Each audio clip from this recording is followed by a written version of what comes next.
오늘 본문 요한계시록 17장부터 마지막 심판 때에 바벨론의 멸망을 예언하는 말씀이 시작됩니다.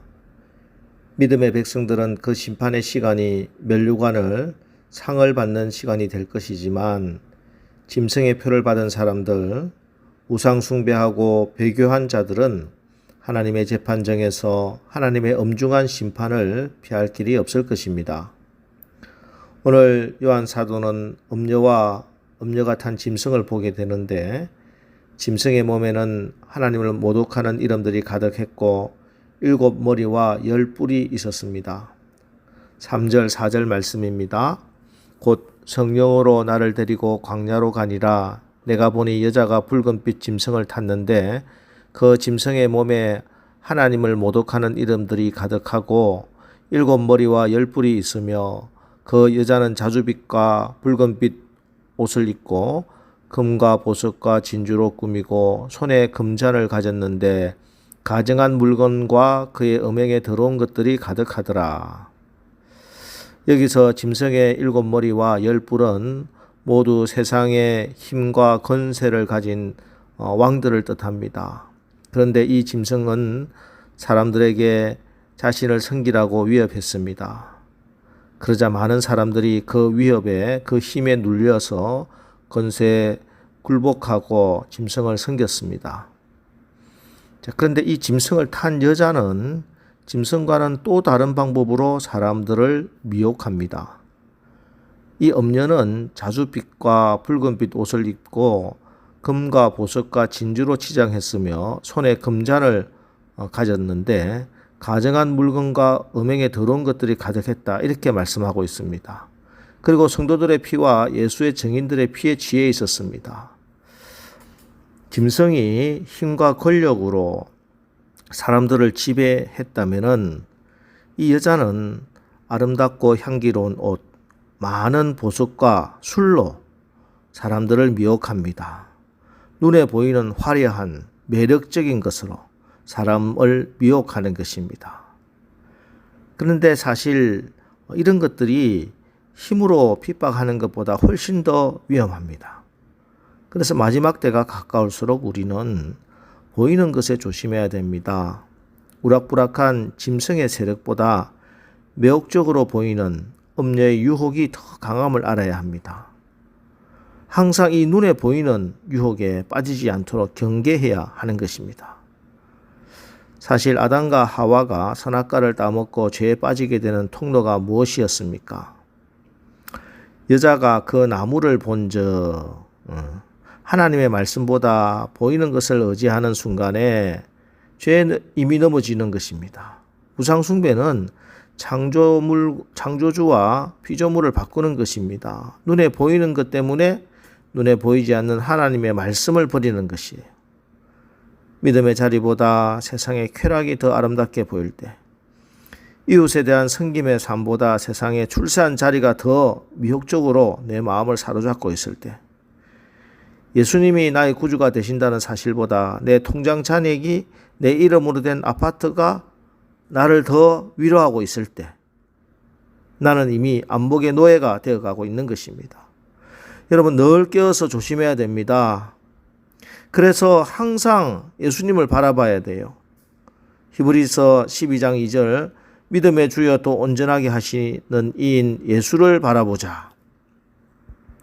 성도란 누구입니까? 성도의 정체성이 뭡니까? 예수님을 바라보는 존재입니다. 예수 안에서 존재의 의미를 찾는 사람들입니다. 예수가 나의 삶의 목표인 사람들입니다.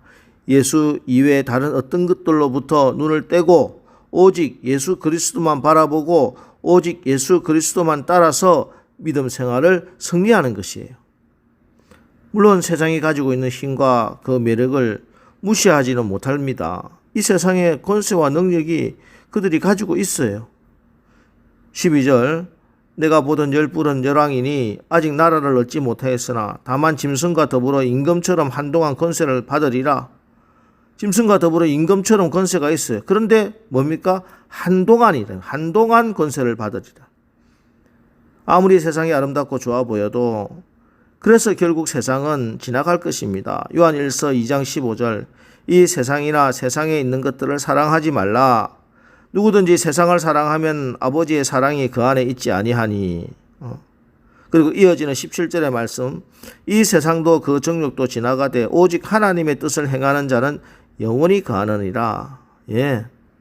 이 세상에 아무리 아름답게 보이고 매혹적으로 보인다 하더라도 이 세상도 그 정욕도 다 지나간다는 것이에요. 그러나 하나님의 뜻을 행하는 자는 하나님의 뜻을 예수님을 영원한 천국을 사모하는 자는 영원하다는 것이에요. 그래서 영원한 천국에 여러분 소망을 두십시오. 여러분 제가 설교할 때마다 가장 강조하는 것이 바로 태도와 자세의 문제입니다. 지금 내 형편과 위치가 중요한 것이 아니라 나의 태도가 긍정적이고 적극적이고 마음으로부터 승리하는 자세가 되어 있느냐 하는 문제죠. 음료로부터 화려한 옷이 아니라 진실함을 나타내는 흰옷을 입어야 됩니다. 그때마다 진실하신 성령님이 우리 마음과 상황을 덮으셔서 죄와 유혹에서 이기게 하시고 승리하게 하실 것입니다. 마음과 생각을 주님의 십자가, 주님의 말씀으로 채울 때 모든 음료의 유혹을 이길 수 있는 것입니다. 물론 이렇게 세상을 이기며 산다는 것이 그렇게 녹록한 일은 아니지요. 그러나 분명한 사실은 어린 양과 짐승의 싸움에서 결국은 어린 양이 승리한다는 것입니다. 왜냐하면 어린 양은 만주의 주시고 만왕의 왕이시기 때문입니다.